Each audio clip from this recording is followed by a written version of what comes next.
Good evening प्यारे बच्चों, कैसे हैं आप लोग। आई होप बच्चों स्वस्थ होंगे, मस्त होंगे और एग्जाम्स की तैयारी कर रहे होंगे बच्चों।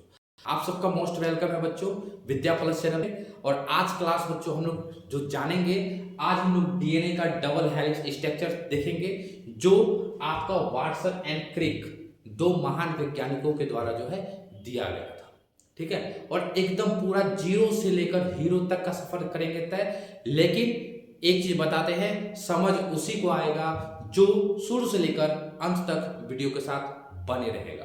ठीक है, हमारा कोशिश रहेगा कि आज हम आपके साथ पूरा ये डीएनए का डबल हेलिक्स स्ट्रक्चर जो है ना, वाटसन एंड क्रिक के द्वारा जो दिया गया है, आपके दिमाग में सेट कर दे बच्चों। तो वीडियो कैसा लगेगा कमेंट सेक्शन पे जरूर बताना। ठीक है, और चलिए अब हम लोग क्लास को स्टार्ट करते हैं। और हमारा सामने जो दिख रहा है बच्चा, आपको क्लियरली दिख रहा होगा कि हम लोग जो बात कर रहे हैं वो डीएनए के हेलिक्स पर बात कर रहे हैं। ठीक है, और हमारा ये जो डीएनए है ना, वो वाटसन एंड क्रिक के द्वारा दिया गया हमारा एक मॉडल है।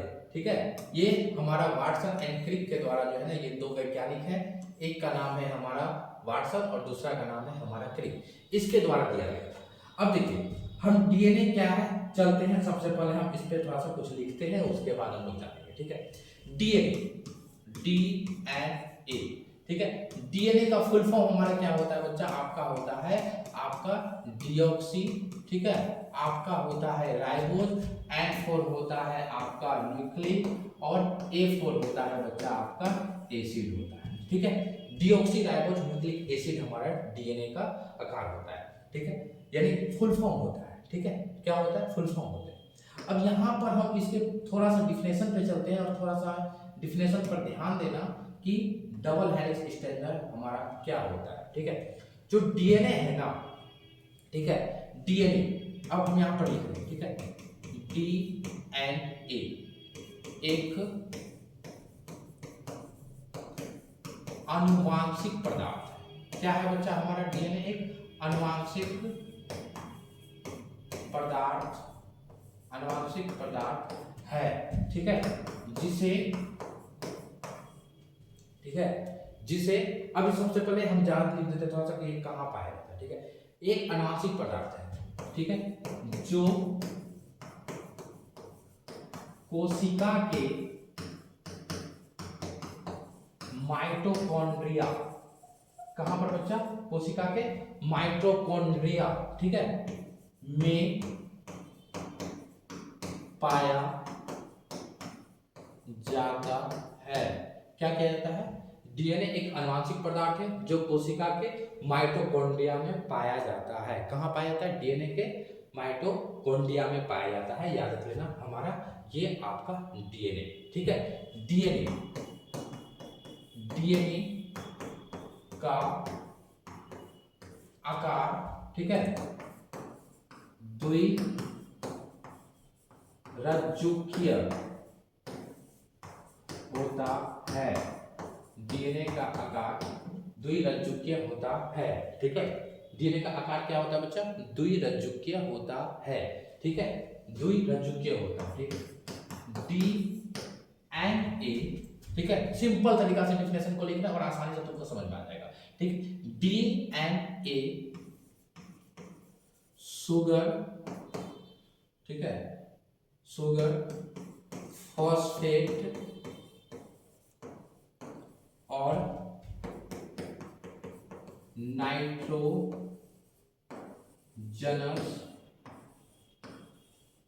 बेस से मिलकर, बेस से मिलकर बना होता है, बना होता है। ठीक है, डीएनए क्या है बच्चा हमारा, डीएनए आपका शुगर, डीएनए आपका फॉस्फेट और आपका नाइट्रोजनस बेस से मिलकर क्या होता है, हमारा डीएनए बना होता है। ठीक है, अब डीएनए पे जो है ना, हम इसके स्ट्रक्चर पे चलते हैं। ठीक है, डीएनए का स्ट्रक्चर देखते हैं। अब हम लोग गलती क्या करते हैं पिक्चर बनाने में बच्चा, कि अगर गलती हो गया ना, टेढ़ा बन गया तो हम उसको काट देते हैं। ठीक है, नहीं काटना है। डीएनए जो होता है ना हमारा, उसका कोई आकार जो है देखा जाए तो टेढ़ा बोका प्रकार का भी हमारा डीएनए हो सकता है। ठीक है, तो डीएनए का आकार को कुछ इस प्रकार से तुम लोग बना सकते हो, जैसे अभी हम बनाएंगे। ठीक है, सबसे पहले क्या करना, कि डीएनए का आकार जो है ना एक प्यारा सा लकीर ऐसे एकदम खींच देना, ठीक है, सिंपल सा, और हमारा इधर से इसके डीएनए के आकार को कुछ इस प्रकार से करते हैं, ठीक है, और इधर से काटना जहां पर इसने क्या किया है हमारा कटा है। तो ये जो आकार है हमारा, यही हमारा आकार किसका है बच्चा, हमारा डीएनए का आकार है, ठीक है, किसका आकार है, डीएनए का आकार है। अब इस डीएनए के आकार में क्या है कि इसका आकार जो होता है ना डीएनए का एक सर्फिला आकार होता है, यानी हम कह सकते हैं कि ये एक स्प्रिंग के आकार का हमारा क्या होता है, डीएनए का हमारा आकार होता है। किसके आकार का होता है, डीएनए का आकार होता है हमारा स्प्रिंग के आकार का होता है। तो बिल्कुल हम इसे क्या कर सकते हैं बच्चा, आपके स्प्रिंग के आकार का हम डीएनए का स्ट्रक्चर को कुछ हम लोग क्या कर सकते हैं, इस प्रकार से हम लोग ला सकते हैं, ठीक है, कुछ इस प्रकार से हम डीएनए के स्ट्रक्चर को ला सकते हैं जो स्प्रिंग के आकार का होता है। क्लियर है इतना पॉइंट, इसमें कोई दिक्कत नहीं। अब देखिए जो डीएनए है ना हमारा, ये क्या होता है, हमेशा डीएनए जो होता है बच्चा ये 5 और 3 की दिशा में जुड़े होते हैं, ठीक है, 5 और 3 की दिशा में, ठीक है, क्या किस दिशा में होता है, 3 और 5 की दिशा में नीचे वाला, और ऊपर वाला हमारा 5 और 3 की दिशा में होता है। बिल्कुल समझ लेना पिक्चर में क्या क्या लिखा है ना, वो सारा हम लोग देख लेंगे, ठीक है, बिल्कुल सारा देख लेंगे, ठीक। अब देखो यहाँ पर हम लोग ये चीज लिख सकते हैं बच्चा, ठीक है, क्या लिख सकते हैं कि ये जो डीएनए है ना, डीएनए जो है इस हेलिक्स से लेकर, ठीक है, और इस हेलिक्स तक का जो दूरी होता है, यहाँ से यहाँ तक की दूरी जो होता है बच्चा, हम उसे क्या कहते हैं, 20 एम्पियर के नाम से हम लोग जानते हैं, ठीक है, यहाँ से यहाँ तक की दूरी हमारा 20 होता है। अब आधा दूरी की बात करेंगे तो हम जानते हैं बिल्कुल इसका आधा यानी 10A कर सकते हैं, ठीक है, क्या कर सकते हैं, 10A कर सकते हैं, ठीक है, 10A लिख सकते हैं, 10A लिख सकते हैं, ठीक है, इतना हम क्या कर सकते हैं, इसके दूरी को लिख सकते हैं। अब जब इतना लिख लिए ना, ठीक है, तो अब हम जानते हैं क्या, हमारे पास कुछ घटना आती है। क्या क्या घटना आती है बच्चा, कि ये एक यहाँ पर है और यहाँ पर फोल्डिंग हुआ है, फिर यहाँ से यहाँ पर फोल्डिंग हुआ है, यहाँ पर है, ठीक है, आपस में एक दूसरे क्या कर रहे हैं, मुड़ रहे हैं, ठीक है। तो ये जो मुड़ने का काम होता है तो कितने डिग्री पर होता है बच्चा, तो ये जो होता है ना हमारा 34A पर हमारा इसका जो दूरी होता है हमारा 34A होता है, ठीक है, 34A होता है। अब देखिए हमारा जो डीएनए होता है ना, अब हम लोग डिफिनेशन पे चलते हैं, एक लाइन पे ध्यान देना कि डीएनए का आकार द्विरज्जुकीय होता है। जो द्विरज्जुकीय होता है यानी डबल हेलिक्स जिसको बोलते हैं, ठीक है, डबल स्टैंडर्ड के नाम से। और डीएनए में शुगर, फॉस्फेट और नाइट्रोजनस बेस पाया जाता है, यानी डीएनए है तो इसके भीतर हमारा क्या है बच्चा, इसके भीतर हमारा शुगर है, ठीक है, इसके भीतर हमारा क्या है, आपका फॉस्फेट है, ठीक है, और इसके भीतर ही हमारा क्या है, आपका नाइट्रोजनस, ठीक है, बेस है, ठीक है, इसके अंदर ही हमारा नाइट्रोजनस बेस है, बस समझ रहे हो, नाइट्रोजनस बेस है, ठीक। अब ये जो 3 बेस है ना बच्चा, जहां पर हमारा ये घटना हुआ, अब इसी तीनों बेस को हम लोग क्या बोल देते हैं, आपका न्यूक्लियोटाइड के नाम से जानते हैं। किसके नाम से जानते हैं, न्यूक्लियोटाइड के नाम से जानते हैं। तो न्यूक्लियोटाइड जो होता है ना, शुगर, नाइट्रोजन बेस और फॉस्फेट से हमारा मिलकर बना होता है। किससे बना होता है, फॉस्फेट से मिलकर बना होता है, ठीक है। अब यहाँ पर जो शुगर, नाइट्रोजन बेस और जो फॉस्फेट होता है, ठीक है, अब समझना थोड़ा सा हम लोग बात करते हैं मेन कहानी हमारा यहीं पर, पूरा कहानी एकदम जो है ना, जो वाटसन एंड क्रिक के द्वारा जो मॉडल दिया गया था, ठीक है। अब देखो ये मॉडल जो है, जो डीएनए का डबल हेलिक्स स्टैंडर्ड वाला जो मॉडल दिख रहा है ना, तो हम इस मॉडल को देने वाला जो व्यक्ति था, जस्ट हमारा क्या नाम था, अभी हम लोग ऊपर पढ़े थे, हम लोग जानते हैं वाटसन एंड क्रिक ने क्या किया था बच्चा, हमारा ये मॉडल दिया था। अब पूछेगा कब दिया था, तो 1953 में हमारा क्या किया था, इस मॉडल को देने का काम हमारा कौन किया था, आपका वाटसन एंड क्रिक ने किया था, ठीक है। अब चलते हैं थोड़ा सा हम लोग नाइट्रोजनस बेस को देख लेते हैं। किसको देख लेते हैं, नाइट्रोजनस बेस को देख लेते हैं, ठीक है, नाइट्रोजनस बेस को देखते हैं। किसको देखते हैं, नाइट्रोजनस बेस को देखते हैं। उसके बाद हम लोग फिर से रिटर्न आपका क्या करेंगे, हम लोग इस पर फिर से टॉपिक पर पिक्चर पे बात करेंगे, ठीक है। अब नाइट्रोजनस बेस जो होता है बच्चा, वो हमारा क्या होता है, आपके 2 प्रकार से होते हैं। कितने प्रकार से होते हैं, 2 प्रकार से होते हैं, ठीक है। क्या होते हैं, 2 प्रकार से बेस होते हैं। एक बेस को बच्चा हम लोग क्या बोलते हैं, आपका प्यूरिन वाला बेस होते हैं, ठीक है। एक बच्चा बोलते हैं हम लोग क्या बोलते हैं, आपका पिरिमिडीन वाला बेस बोलते हैं। कौन वाला बेस बोलते हैं? पिरिमिडीन वाला बेस बोलते हैं। ठीक है, प्यूरिन और पिरिमिडीन वाला बेस बोलते हैं। अब जो प्यूरिन वाला बेस होता है बच्चा, प्यूरिन वाला जो बेस होता है, ये बेस होते हैं दो प्रकार के होते हैं। कितने प्रकार के होते हैं? दो प्रकार के होते हैं। और पिरिमिडीन वाला भी जो बेस होता है, ये भी हमारा क्या होता है, वो दो प्रकार के होते हैं। ठीक है, दो प्रकार के होते हैं। तो प्यूरिन में हमारा जो बेस है, एक बेस का नाम है बच्चा हमारा क्या, एडेनिन नाम है। किसका नाम है? एडेनिन नाम है। और दूसरा बेस जो है ना हमारा प्यूरिन का, उसका नाम ग्वानिन है। ठीक है, पिरिमिडीन के अंतर्गत बात करेंगे बच्चा, तो हम एक बेस को आपका साइटोसिन के नाम से जानते हैं। ठीक है, और पिरिमिडीन का जो दूसरा बेस है, हम उसे कहते हैं बच्चा आपका थायमिन के नाम से जानते हैं। ठीक है, थायमिन के नाम से जानते हैं। जहां हम एडेनिन को ए लिखते हैं शॉर्ट में, ग्वानिन को जी लिखते हैं, साइटोसिन को सी लिखते हैं, और हमारा थायमिन को टी लिखते हैं। यानी ये बेस हमारा क्या होता है, चलता रहता है।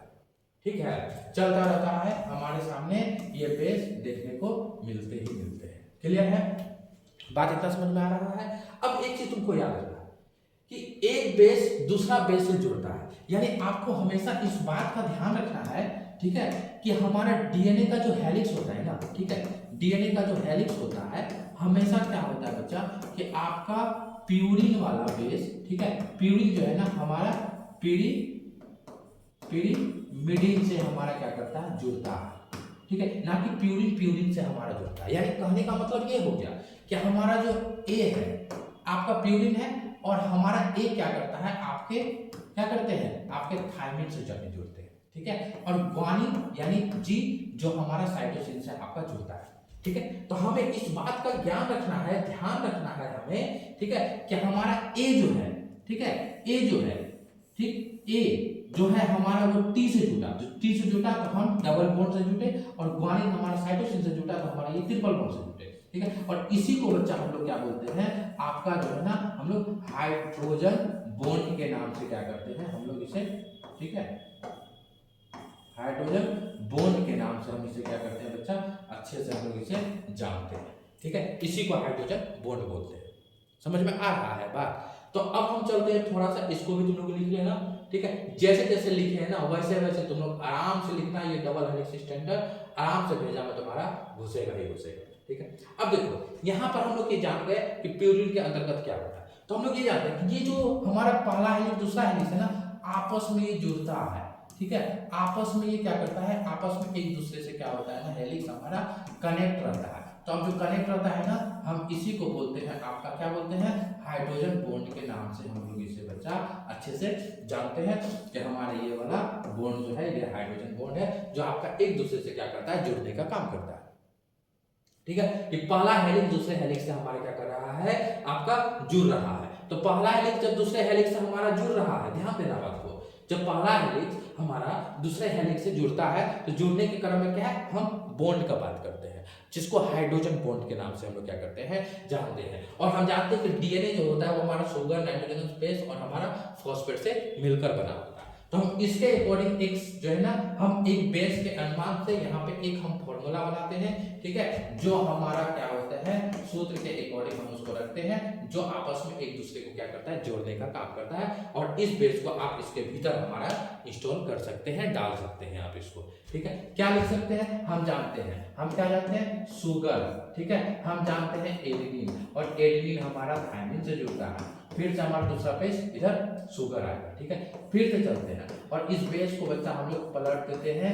ठीक है, और इधर लिख देते हैं। ठीक, नेक्स्ट हम लोग ट्रिपल बॉन्ड ग्वानिन वाला चलते हैं, और सी के साथ जुड़ता है, अभी जस्ट बताए थे, हमारा एस सी लिख देंगे, और इधर जी लिखकर प्लस हम लोग एस कर देते हैं। ठीक है, और ये सारी घटना जो होती है ना, ये सारी घटना क्या होती है, हमारा हेलिक्स के साथ जुड़ती है, किसके साथ, हमारा फॉस्फेट के साथ जुड़ती है। ठीक है, यानी ये सारी घटना हमारा क्या होता है, आपका फॉस्फेट के साथ हमारा जुड़ने का काम करता है। यानी आमतौर पे अगर हमें समझना है तो ये हमारा डीएनए का पहला हेलिक्स हो गया, ये डीएनए का हमारा दूसरा हेलिक्स हो गया। ठीक है, और इन दोनों के बीच, हेलिक्स के बीच में हमारा ये क्रियाकलाप हमें देखने को मिलता है। ठीक है, डीएनए देखने को मिलता है। इस चीज पर आपको कंठस्थ याद रखना है। अब देखिए यहाँ पर क्या होता है कि जो यहाँ पर अभी हम लोग देखें ना कि ये एक लकीर जो पहला हेलिक्स दूसरे हेलिक्स से हमारा जुड़ता है, तो इसके बीच का जो दूरी होता है, यहाँ से यहाँ तक का भी हम लोग दूरी देखें ना जी, यहाँ से यहाँ तक का दूरी होता है वो हमारा 34a होता है, लेकिन इसके बीच का जो आपस का जो दूरी होता है यहाँ से यहाँ तक का, ये होता है बच्चा हमारा 3.4a के आसपास होता है। ठीक है, 3.4a होता है। ठीक है, 3.4a होता है। अब यही सारा घटना जिसको हमने बताया, यही पूरा हमारा था डीएनए का मॉडल था। और इसी को जो पूरा डीएनए का मॉडल दिया ना, इसको देने वाला जो व्यक्ति था बच्चा, वही था हमारा वाटसन एंड क्रिक था। कौन था? वाटसन एंड क्रिक था। ठीक है, और कैसा लगा क्लास जरूर बताना, और हम तुमको बताते हैं अब इसके डिफिनेशन को कैसे तुम लोग लिखोगे। ठीक है, कैसे लिखोगे, चलते हैं हम थोड़ा सा अब उसके ऊपर वाले परिभाषा पर ध्यान देते हैं। ठीक है, सबसे पहले हम लोग परिभाषा को क्या लिखते हैं। ठीक, क्या लिखा बच्चा डिफिनेशन में कि डीएनए एक आनुवांशिक पदार्थ है जो कोशिकाओं के माइटोकॉन्ड्रिया में पाया जाता है, और डीएनए का आकार डबल हेलिक्स यानी द्विरज्जुकीय होता है, और डीएनए शुगर, फॉस्फेट और नाइट्रोजनस बेस से मिलकर क्या होता है हमारा बना होता है। ठीक है, क्या होता है? बना होता है। ठीक है, याद रखना, यहां तक तुम लोग लिख लिया होगा, आशा करते हैं इतना तक लिख लिया होगा। ठीक है, अब डीएनए जो होता है ना हमारा ये होता है। ठीक, अब डीएनए का यह मॉडल जो था कौन दिया था? ठीक, इसके बाद लिखेगा कि डीएनए के डबल हेलिक्स स्टैंडर्ड यानी डबल रज्जुकीय मॉडल को प्रस्तावित करने वाले जो व्यक्ति थे वो वाटसन एंड क्रिक थे। कौन थे? वाटसन एंड क्रिक थे, जो 1953 में हमारा क्या था एक मॉडल प्रस्तुत किया। ठीक है, और इस मॉडल को हम लोग क्या कहते हैं? डीएनए का मॉडल कहते हैं। इसने क्या किया था? एक मॉडल प्रस्तुत किया, और इसी को हम लोग क्या कहते हैं? डीएनए का एक मॉडल कहते हैं। ठीक है, और यहाँ के बाद हमारा जो डीएनए होता है ना, वो शुगर से, हमारा नाइट्रोजन बेस से और फॉस्फेट से मिलकर बना होता है, और ये तीनों का कहानी हमारा न्यूक्लियोटाइड के अंतर्गत हमें देखने को मिलते हैं। ठीक है, अब इसके अंतर्गत हम लोग ने एक फार्मूला बनाया जहाँ शुगर, एडेनिन, थायमिन और हमारा शुगर से मिलकर दूसरा हेलिक्स यानी पहला हेलिक्स दूसरा हेलिक्स से हमारा कुछ इस प्रकार से कनेक्ट रहता है, और इसी को बच्चा हम लोग क्या बोल देते हैं? आपका हाइड्रोजन बॉन्ड के नाम से हम लोग क्या करते हैं? इसे जानते हैं। शॉर्ट में हम लोग क्या करते हैं? HB के नाम से हम इसे जानते हैं, जहां हमारा ये घटना एक दूसरा बॉन्ड दूसरे बॉन्ड से हमारा कुछ इस प्रकार से जुड़ता है। ठीक है, अब यहाँ पर पहला हेलिक्स जहां पे घुमाव होता है तो उसकी दूरी हमारा क्या हो जाती है? आपका 34a हो जाती है। जितना बोल रहे हैं उसको लिखना है डिफिनेशन में। ठीक है, और हमारा पहला, ठीक है, पहला हेलिक्स या फिर हम कह सकते हैं कि पहला, ठीक है, पहला हमारा बेस जो है वो दूसरे बेस के बीच की दूरी हमारा 3.4a है हमारा। ठीक है, साथ ही साथ इसका डबल हेलिक्स से, ठीक है, सिंगल हेलिक्स से डबल हेलिक्स तक की जो दूरी होती है ना वो हमारा 20a होती है। ठीक है, और आधा हमारा 10a होती है, जो हमें ये सारा घटना आपके डबल हेलिक्स स्टैंडर्ड में हमें देखने को मिलेगा। ठीक है, तो एक लाइक करना बच्चा, कैसा क्लास लगा जरूर कमेंट सेक्शन में बताना। ये हमारा पूरा मॉडल जो था डीएनए के मॉडल पर आधारित था, जो 1953 ईस्वी में हमारा जो है वाटसन एंड क्रिक ने अपने मॉडल को प्रस्तावित किया। ठीक है, अब यहाँ पर इस चीज को याद रखना, हम इसे न्यूक्लियोटाइड को क्या कहते हैं ना, आपका डीएनए का हम लोग बैकबोन कहते हैं। क्या कहते हैं? बैकबोन कहते हैं, यानी रीढ़ की हड्डी जो है ना हम लोग न्यूक्लियोटाइड को कहते हैं। ठीक है, क्योंकि इसी पर हमारा पूरा डीएनए चिपका होता है, यानी कह सकते हैं आमतौर पर कि हमारा इसी पर डीएनए पूरा अच्छी तरह से खड़ा है, जैसे हम अपने रीढ़ की हड्डी के बदौलत खड़े हैं। ठीक है, इसके आधार पर हमारा वो खड़ा है, तो हम इसलिए इसको आपका बैकबोन के नाम से जानते हैं। क्लास कैसा लगा कमेंट सेक्शन में जरूर बताना। कल फिर मिलेंगे नई क्लास के साथ, तब तक के लिए जय हिंद, जय भारत और जय बिहार। ठीक है, चलिए, थैंक यू बच्चा।